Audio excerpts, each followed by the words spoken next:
Jesse MacDonald thought he found a quiet refuge. The 45-year-old was diagnosed with MS 8 years ago, and in 2024, he and his family moved into a normally calm area in Lunenburg, a medical necessity, he says, to keep his symptoms from worsening. But then, the noise started.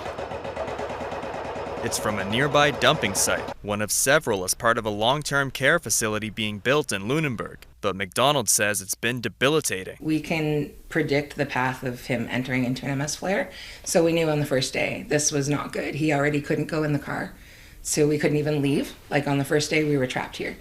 And it's just gotten worse since then. The work started in early January, and Hiltz says it vibrates their home.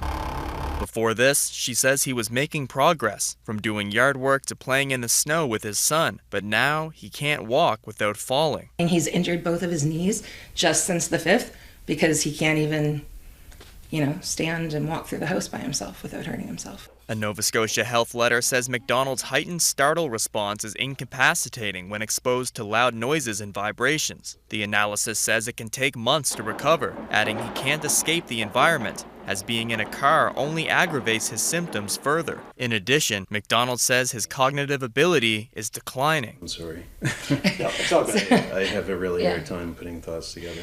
Hiltz says she was assured by Atlantic Road Construction and Paving, the company handling the landfill removal, they'd be notified before any hydraulic jacking or road rolling. But she says this hasn't happened. It's just been constant road work with the road roller, which vibrates our home so much.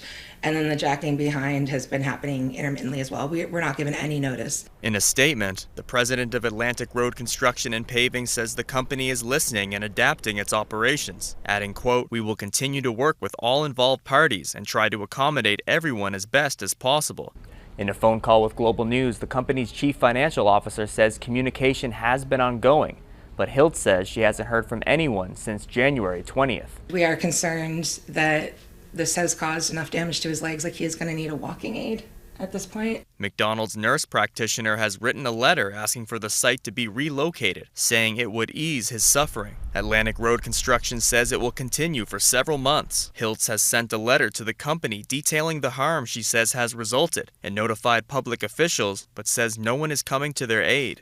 We're trapped in this little box where we're not able to help ourselves, and that's just really, really depressing. The couple says they plan to file an application to the Supreme Court of Nova Scotia in hopes a judge will order a temporary pause on the site. Mitchell Bailey, Global News, Lunenburg, Nova Scotia.